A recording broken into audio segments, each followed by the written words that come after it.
안녕하세요, 조선생입니다. 청소년 관람 불가를 청소년이 가장 많이 본 작품이 귀멸의 칼날이 아닐까요? 그 중에서 환락의 거리편에 나오는 한국인은 잘 모르는 유곽에 대한 이야기를 해볼까 합니다. 이 영상은 제 주변에서 궁금하다고 한 내용을 정리하여 구성하였습니다. 청불이라고 하지만 그래도 청소년들이 많이 보는 작품인데 유곽을 배경으로 해도 되나 하는 걱정이 들었습니다. 유곽이라고 하는 곳은 대부분의 사람들이 성을 판매하는 곳이라는 이미지를 가지고 있거든요. 맞아요, 그런 곳입니다.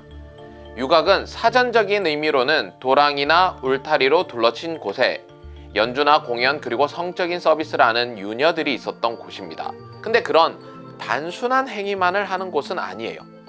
유곽의 행사들은 에도의 꽃이라고 불리기도 했었고, 귀멸의 칼날 유곽편에서 일본어를 잘 들어보시면 유곽을 하나마치라고도 해요. 하나마치가 뭐냐면 하나는 꽃이라는 뜻이고요, 마치는 마을이라는 뜻입니다. 즉 꽃마을인 거죠. 특히 그중 귀멸의 칼날에서 나오는 요시와라 유곽은 번화가이면서 관광지 그리고 패션의 중심지였습니다. 그러니 성적인 서비스가 이루어지는 음흉한 이미지가 아닌 화려한 곳으로 그려지고 있고, 하나의 마을, 시장과 같은 곳이었기 때문에 여성뿐만 아니라 남성들도 요시와라에 거주를 했었죠. 그렇기 때문에 환락의 거리편에 오니로 등장하는 다키의 오빠 규타로도 남자이지만 요시와라에서 태어나고 살았던 겁니다. 하지만 겉만 화려했지 실생활은 그렇게 좋진 않았습니다. 그 이야기는 뒤에서 하도록 할게요. 일본에서는 3대 유곽이 있었습니다. 교토의 시마바라 유곽, 오사카의 신마치 유곽, 그리고 지금의 도쿄에 위치한 요시와라 유곽입니다. 이들의 유곽들은 정부에 의해 승인된 합법적인 곳이었습니다. 그중 귀멸의 칼날에서는 요시와라 유곽을 배경으로 하고 있고요.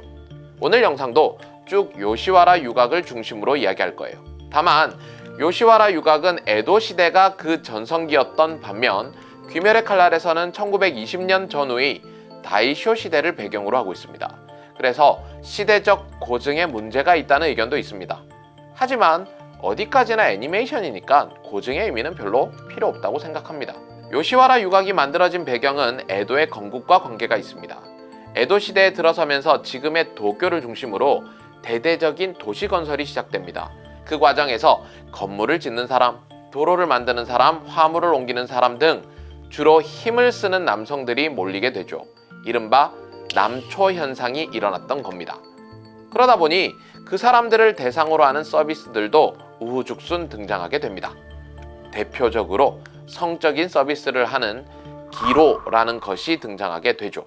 기로는 유녀들이 생활하면서 영업을 하는 장소로 유곽편에서의 탄지로 일행이 잠입한 곳이 바로 이 기로입니다. 하지만 주택가에 기로가 있는 것은 풍기문란하다고 하여 에도마쿠 차원에서 기로들을 모아서 한정적인 지역에서 운영하도록 했는데 그곳이 바로 요시와라입니다.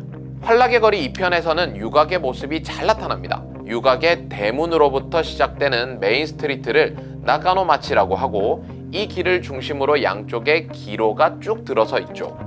그리고 창살 같은 것을 통해 기로의 여성들을 볼 수 있는 형태로 되어 있습니다. 그리고 상현오니인 규타로가 마지막 회에서 자신의 출생을 유곽의 최하층 동네 라조먼 강가라고 하거든요. 그곳은 메인 스트리트에서 벗어난 서쪽 뒷골목, 특히 유곽은 도랑으로 둘러싸여 있다고 했잖아요. 그 가까운 지역에 위치하고 있었습니다. 라조먼 강가에 살던 사람은 병에 걸리거나 나이가 많아서 팔리지 않는 사람들이 살았는데요. 그래서 항상 가난했던 것이고, 그 때문에 아이가 태어나는 것은 환영받지 못하는 일이었죠. 어쨌든 라조먼 강가는 실제 있었던 지명이에요. 유녀들의 대부분은 귀멸의 칼날에서도 나오는 것처럼 빚이나 가난 때문에 유곽으로 팔려오는 경우가 많았습니다. 유녀들도 계급이 있는데 최고 높은 계급은 귀칼에서도 등장하는 오이란입니다. 사실 시대에 따라 계급의 형태도 완전히 달라지는데 에도 시대 후반을 기준으로 보면 오이란에서도 다시 계급이 나눠집니다. 츠케마와시, 추산, 요비다시. 조금 이름이 어렵지만 어쨌든 이렇게 나눠지고, 가장 높은 것은 요비다시입니다. 요비다시는 예쁘게 치장을 하고 손님을 맞이하러 가는 행사를 하는데 그것을 오이란 도추라고 하고, 이 편에서 높은 굽을 신고 고이나스 오이란이 행진하는 장면이 바로 그것입니다. 당연히 최고 높은 계급의 오이란이니 사람들이 모여서 구경을 하겠죠. 하나의 이벤트, 퍼레이드 같은 느낌입니다.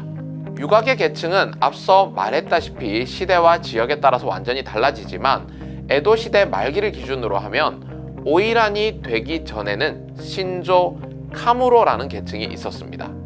카무로라는 계층이 가장 어린 나이로 보통 7세, 8세이며 오이란을 도와주는 잡일을 하는 계층입니다. 귀칼에서 주황색 옷을 입은 꼬마 여자아이들이 여기에 해당됩니다. 신조어는 보통 15세 전후였는데 이 중에서도 일부만 오이란이 될 수 있었죠. 당연히 오이란은 미모나 연주, 지식, 접대 능력이 뛰어나야 될 수 있었던 거고요. 거기에 또 하나 중요한 능력이 필요했습니다. 그건 바로 다른 유녀들에게도 인기를 얻어야 한다는 것이었죠. 거기는 여성의 사회였기 때문에 이 조건이 상당히 중요했습니다. 오이란의 파워가 어느 정도인지 궁금해하는 경우가 많더라고요. 오이란이라고 해도 그 안에서 가치가 달라지지만 급이 높은 오이란과 하루를 보내기 위해서는 지금의 돈으로 수천만 원 정도의 비용이 들었다고 합니다. 그러니 주인이 쩔쩔매는 것은 어쩌면 당연한 거겠죠. 유곽편을 보면서 저는 당시 유곽의 유녀들에 대한 안쓰러움을 대단히 많이 이 작품에서 표현하고 있다고 생각이 들었습니다. 당시의 유녀들은 대부분 앞서 이야기했듯이 가난이나 빚 등에 의해 팔려오는 경우가 많았고요. 특히 매우 어린 나이에 인신매매처럼 팔려오는 경우가 대부분이었죠. 가난하고 빚이 있으면 어떻게 해서라도 열심히 살면 되지 라고 생각하시는 거 아니겠죠? 지금의 감각으로 생각하시면 안 됩니다. 지금은 만약 빚이 있다면 일을 하면서 갚을 수도 있겠죠. 하지만 당시의 시대적 상황은 여성들은 일을 할 수 있는 사회적 구조가 아니었습니다. 남성들은 나가서 다른 일을 할 수 있지만 여성들은 집안일을 하는 존재라는 것이 고착화되어 있었던 시기입니다. 즉, 직업 선택의 자유가 없었던 것이었죠. 그러니 돈을 위해 팔려오는 경우가 많았던 거예요.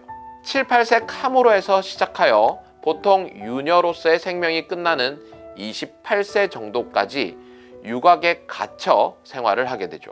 유곽에 한번 들어오면 나갈 수가 없었고요. 귀칼에서도 발빼기, 아시누케라고 해서 도망치는 것을 의미하는 표현이 나오는데 물론 허용되지 않았습니다.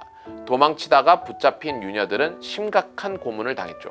여러분은 괘씸죄로 고문을 했을 것이라 생각하지만 사실 여기에는 일본의 문화인 하지, 즉 부끄러움의 문화가 있습니다. 도망치는 유녀가 나오면 그 가게는 관리 부실로 인해 엄청나게 부끄러움을 당한 것이라고 생각을 했었어요. 즉 체면을 구겼다는 거죠. 일본 문화에서 부끄러움, 즉 체면이라는 것은 우리가 생각하는 것보다 훨씬 더 중요하게 여겨집니다. 유녀 이외의 다른 여성들은 들락날락 할 수 있었지만 나무로 된 표식을 이용하여 유녀와 구분을 하였습니다. 유녀가 나가는 거의 유일한 방법으로는 미우케라고 해서 돈 많은 사람들의 첩으로 가는 경우인데 그것도 극히 일부의 이야기였고요. 그리고 그렇게라도 나가기 위해서는 일단 높은 계급으로 올라가는 것이 중요했었죠. 물론 높은 계급으로 올라가기 위해서는 치열한 경쟁이 필요했고요. 탈출구가 없는 경쟁. 그 당시 겉으로는 화려했지만 비참했던 유녀들의 생활이었습니다. 요시와라 유곽은 무려 19번의 화재가 일어났었어요.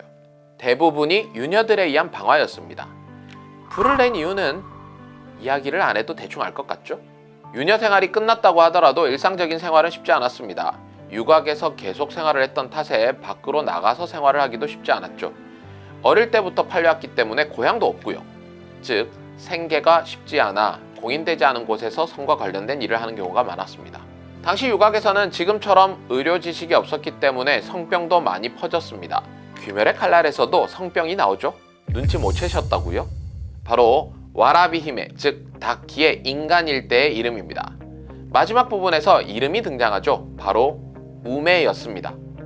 엄마의 병에서 이름이 붙었다고는 하지만 무슨 병에서 이름이 붙었는지는 안 나오죠. 우메는 매독을 뜻합니다. 한자로 쓰면 우메는 매독의 매자가 되죠. 아니 그걸로 매독인지 어떻게 확신하냐고요? 과거 유곽에서 가장 유행했던 심각한 전염병이 바로 매독이었습니다. 그리고 귀멸의 칼날은 모든 등장인물이 전염병과 관계가 있습니다. 대장장이 편에 나오는 코쿠시보는 한자로 흑사모인데 이거는 흑사병, 패스트를 이야기하는 것이고요. 또 다른 온이인 한탱구는 한센병을 의미하고 있습니다. 흑사병 같은 경우에는 실제로 귀칼의 배경인 다이쇼 시대에 사라진 병이에요. 귀멸의 칼날 환락의 거리편에서는 마지막 화에 표면적으로 많은 메시지를 던지고 있죠. 남매의 우정이나 빈부의 격차, 외모에 대한 차별 등이죠.